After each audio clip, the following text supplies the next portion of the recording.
सो दोस्तों welcome to money stalkers. तो इस वीडियो के अंदर दो कंपनीज के बारे में हम लोग कवर अप करेंगे। सबसे पहले हम लोग बात करेंगे आरवीएनएल के बारे में, उसके बाद हम लोग कवर अप करेंगे आईआरएफसी के बारे में। तो दोस्तों बेसिकली अगर आप आरवीएनएल कंपनी का परफॉर्मेंस अगर आपने मंडे के दिन देखा होगा तो ऑलमोस्ट हमें आरवीएनएल कंपनी के अंदर 3% की गिरावट नजर आ चुका था। अभी देखिएगा गिरावट दोस्तों हुआ है ये सभी को पता है, और गिरावट क्यों हुआ है ये भी सभी को पता है कि एक तो कंपनी के अंदर कम समय के अंदर बहुत ही शानदार तरीके से तेजी हमें नजर आया हुआ था, और एक एक साल में कंपनी ने 300, 350, 400% तक का रिटर्न्स शेयर होल्डर्स को बना के दे चुका है। बहुत ही कम समय के अंदर कंपनी के अंदर ह्यूज अमाउंट ऑफ रैली नजर आ चुकी है। अभी ये रैली के पीछे वजह क्या है ये भी सभी को पता है कि कंपनी को ढेर सारे ऑर्डर्स हमें मिलते जा रहे थे, और जैसे कि कंपनी को ढेर सारे ऑर्डर्स अगर मिलते जाएंगे जो कि बहुत बड़े बड़े ऑर्डर्स हमें नज़र आ रहे थे, तो इसी की वजह से हमें आरवीएनएल कंपनी के अंदर रैली नज़र आ रही थी सच में। एंड आईआरएफसी कंपनी के अंदर भी दोस्तों सबको पता ही होगा कि आईआरएफसी कंपनी का बिजनेस क्या है, कि इंडियन रेलवे को कंपनी क्या करेगी, फाइनेंस प्रोवाइड करेगी। तो अगर आरवीएनएल कंपनी को बड़े बड़े ऑर्डर्स अगर मिल रहे थे, तो अगर इस कंपनी को दोस्तों अगर फंड चाहिए होगा तो आईआरएफसी क्या करेगा, फाइनेंस प्रोवाइड करेगा आरवीएनएल कंपनी को। तो यही साइकिल से दोस्तों हर एक काम हमें नजर आता है, और इसी की वजह से आरवीएनएल कंपनी के अंदर भी रैली नजर आ रही थी, एंड आईआरएफसी कंपनी के अंदर भी रैली नजर आ रही थी। अभी दोस्तों मैं अगर आपसे कहूँ कि आने वाले फ्यूचर में और बड़े बड़े ऑर्डर्स हमें नजर आ सकते हैं, क्योंकि सभी को बताया कि रेलवेज रिगार्डिंग करंटली बहुत बड़ा फंड से अलॉट किया गया है। रेलवेज के अंदर बहुत बड़े गवर्नमेंट के द्वारा हमें फंड दोस्तों निवेश किया गया है, यानी कि धीरे धीरे करके गवर्नमेंट क्या कर रहा है, रेलवेज के अंदर ढेर सारा अमाउंट दोस्तों निवेश कर रहा है, ढेर सारा अमाउंट हमें इन्वेस्ट कर रहा है, जो कि धीरे धीरे करके आने वाले समय के अंदर दोस्तों आपको एक एक ऑर्डर्स, एक एक डील नजर आ सकती है। अभी आरवीएनएल कंपनी का बिजनेस क्या है कि ये रेलवेज प्रोजेक्ट के अंदर दोस्तों काम करता है। मेट्रो नॉन मेट्रो सेगमेंट से कंपनी रेवेन्यू जनरेट करता है, ब्रिज के अंदर से, कंस्ट्रक्शन से कंपनी शानदार तरीके से बिजनेस करता है। देखिएगा कल के दिन के लिए इंपॉर्टेंट अपडेट से आरवीएनएल कंपनी के लिए, उसके बारे में हम लोग कवर अप करेंगे। ये अपडेट्स हमें 5 घंटे पहले नजर आ रहा था।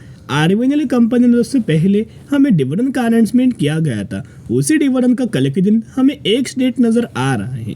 देखिएगा RVNL share to turn ex dividend on September 20 surge 36% since final dividend announcement. यानी कि जब कंपनी ने दोस्तों डिविडेंड का जब अनाउंसमेंट किया था, डिविडेंड अनाउंसमेंट करने के बाद ऑलमोस्ट अभी तक कंपनी के अंदर 36% की हमें रैली नजर आ चुकी। अभी देखिएगा जब भी दोस्तों कोई भी कंपनी डिविडेंड का अनाउंसमेंट करता है, डिविडेंड अनाउंसमेंट करने के बाद जब भी कंपनी का एक्स डेट आता है, एक्स डेट के अंदर होता क्या है, जितना कंपनी डिविडेंड देगा वो माइनस आप शेयर प्राइस के हिसाब से कर सकते हो। इसे बोल सकते हैं प्राइस एडजस्टमेंट।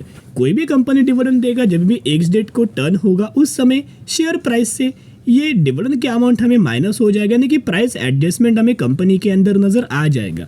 तो आरवीएनएल कंपनी का डिविडेंड कितना था, 0.36 पैसे का, यानी कि 36 पैसे का डिविडेंड का आरवीएनएल कंपनी ने बेनिफिट दिया हुआ था। तो जो करंटली 164 रुपीज़ के आसपास जो आरवीएनएल कंपनी ट्रेड करे, उसमें से 36 पैसा आप माइनस कर सकते हो। कई कंपनीज के अंदर आपने ऑब्जर्व किया होगा कि कोई दोस्तों हमें ज़्यादा लोगों को ये पता ही नहीं होता कि डिविडेंड के जो अमाउंट है वो शेयर प्राइस से माइनस होता है, क्योंकि बहुत सारे कंपनी बहुत ही कम डिविडेंड देता है माइनर सा, और वो शेयर प्राइस से अगर आप माइनस करके देखेंगे तो थोड़ा बहुत कंपनी गिरता है। लेकिन लोगों को दोस्तों पता नहीं होता कि डिविडेंड की अमाउंट शेयर प्राइस के अंदर से हमें माइनस हो जाती है, प्राइस एडजस्टमेंट नजर आ जाए। वही दोस्तों प्राइस एडजस्टमेंट हमें कल के दिन नजर आ सकते हैं। कोई बहुत बड़ा आपको दोस्तों गिरावट वाला सिनेरियो नहीं है। 36 पैसे का डिविडेंड का हमें आरवीएनएल ने बेनिफिट दिया हुआ था। अभी देखिएगा कंपनी के अंदर अपडेट्स कल क्या था उसके बारे में तो दोस्तों हमने कवर अप किया हुआ था। अभी दोस्तों हम लोग बात करेंगे कि कंपनी के अंदर पॉजिटिविटी, यानी कि जिन भी लोगों के पोर्टफोलियो के अंदर आईआरएफसी कंपनी प्रेजेंट है, आरवीएनएल कंपनी प्रेजेंट है, आपके अंदर शानदार तरीके से कॉन्फिडेंस हमें डेवलप हो सकता है। सबसे पहले मेट्रो नॉन मेट्रो सेगमेंट से आरवीएनएल दोस्तों अच्छे खासे बेसिस के ऊपर रेवेन्यूज हमें जनरेट करता है, और कंपनी का भी प्रोजेक्ट देखिएगा कंपनी का प्रोजेक्ट देखिएगा आप चौंक जाओगे, जो कि आने वाले फ्यूचर में और हमें आ सकते हैं। RVNL has been signed a total 195 projects so far The company has completed 120 projects with 72 projects under implementation and 3 projects are yet to sanction. यानी कि 195 प्रोजेक्ट्स में से 120 प्रोजेक्ट्स करंटली कंप्लीट हो चुके हैं, 72 प्रोजेक्ट्स के ऊपर काम चल रहा है यानी कि इन वर्किंग प्रोग्रेस है एंड 3 प्रोजेक्ट अभी तक दोस्तों सैंक्शन होना बाकी है। और अगर कंपनी को ऑर्डर मिलता है तो वो 3 नहीं 4, 5, 6, 7, 10 इस तरीके से पेंडिंग ऑर्डर्स नजर आ सकते हैं। ये भी दोस्तों आप ये देख सकते हो, RVNL is an executive arm of Indian Railways and work for and behalf of Ministry for project assigned to its execution. It works on the turnkey basis and undertake the full cycle of project development from conceptualization to commissioning, include stages of design, preparation of estimates, calling and award of contracts, projects and contract management. तो जिसके हिसाब से अगर आप देखोगे ये जो जिस तरीके से काम हमें नजर आने वाला है उसी के ऊपर दोस्तों इन्होंने बातचीत किया गया है। तो ये बहुत ही अच्छी खासी बात हमें नजर आ रही है RVNL से रिलेटेड। अभी RVNL कंपनियों को जितना ज्यादा ऑर्डर मिलेगा उतना कंपनी को फाइनेंस लगेगा और उतना कंपनी अगर IRFC फाइनेंस दोस्तों अगर RVNL कंपनी को प्रोवाइड करेगा उतना ही IRFC कंपनी के अंदर भी बेनिफिट नजर आ जाएगा। तो मंडे के दिन इस कंपनी के अंदर ऑलरेडी भी 3.5% की गिरावट नजर आया हुआ था, 76 रुपीज के आसपास हमें कंपनी की क्लोजिंग नजर आया हुआ था। अभी RVNL कंपनी के अंदर नेगेटिव कोई अपडेट्स नहीं है, लेकिन दोस्तों IRFC कंपनी के अंदर एक फियर हमें नजर आ सकता है, एक डर दोस्तों हमें बना रह सकता है। देखिएगा एक डर हमें बना रह सकता है। अभी किस वजह से डर रह सकता है, क्योंकि RVNL कंपनी का प्रमोटर्स का होल्डिंग देखोगे तो 72% की प्रमोटर्स की होल्डिंग है। जो प्रमोटर्स को माल बेचना था वो प्रमोटर्स माल बेच चुका है, लेकिन IRFC कंपनी के अंदर अभी भी दोस्तों प्रमोटर्स का अगर आप होल्डिंग देखोगे तो 86% के आसपास नजर आ रहा है। इसके अंदर दोस्तों प्रमोटर्स का जो होल्डिंग है 75 अगर करेंगे तो जिसकी वजह से 11% का माल बेचना पड़ेगा IRFC के प्रमोटर्स को यानी कि गवर्नमेंट को। तो जिसके हिसाब से अगर दोस्तों माल बेचना लगेगा तो ये OFS का अनाउंसमेंट नजर आएगा, और अगर दोस्तों OFS का अनाउंसमेंट नजर आता है तो डिस्काउंट प्राइस के ऊपर दोस्तों OFS हमें बिलोंग करता है, सभी को पता है। ऑफर फॉर सेल के अंदर क्या होता है, प्रमोटर्स माल बेचता है जो कि एक टारगेट को लेके यानी कि डाउन दोस्तों टारगेट दिया जाता है। फॉर एग्जाम्पल 80 रुपये के आसपास हमें IRFC कंपनी ट्रेड कर रहे तो टारगेट 60 रुपये देंगे, 70 रुपये देंगे और इस टारगेट के अंदर हमें OFS लाएंगे।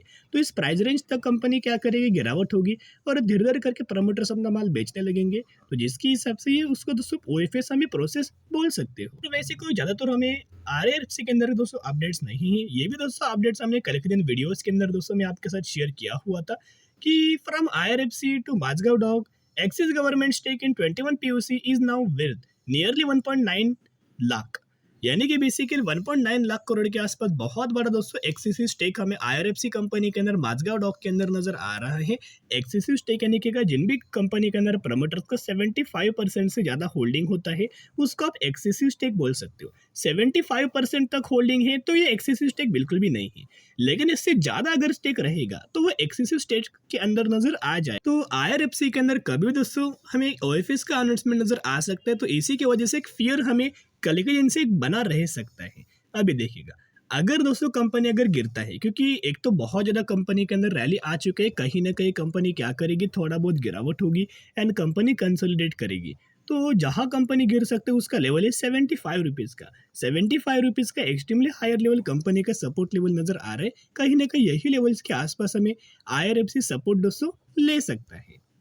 क्या हमें IRFC कंपनी के अंदर करंटली फ्रेश बाइंग करना चाहिए? नहीं, इग्नोर करना। एक रिक्वेस्ट करना चाहूँगा, IRFC कंपनी हो या फिर RVNL कंपनी हो, करंटली इन कंपनीज को दोस्तों बिल्कुल भी फ्रेश एंट्री मत करना, बहुत बुरा दोस्तों बुरा फंसोगे। एक तो पहले कंपनी को स्टेबल होने दीजिएगा, कंपनी को पहले गिरावट होने दीजिएगा, कंपनी को पहले कंसोलिडेट करने दीजिएगा। और सबसे ज़्यादा इंपॉर्टेंट चीज़ आपको पता है अगले महीने हर एक कंपनी का क्वार्टर टू का रिजल्ट्स आने वाला है, तो जिसकी वजह से इन कंपनीज का भी क्वार्टर टू का रिजल्ट आने वाला है, तो उसके ऊपर आप ध्यान रखना। और IRFC कंपनी का दोस्तों 22 सितंबर को दिन AGM होने वाला है, तो AGM के अंदर भी दोस्तों कुछ बड़ा अनाउंसमेंट नजर आ सकता है, तो उसके रिगार्डिंग भी आउटकम्स आपको नजर आ सकते हैं। आउटकम्स के बारे में 100% मैं आपके साथ शेयर कर दूंगा। तो चलिए आज के लिए इतने। अगर आपको वीडियो पसंद है जरूर वीडियो को लाइक एंड चैनल को सब्सक्राइब कर सकते हैं।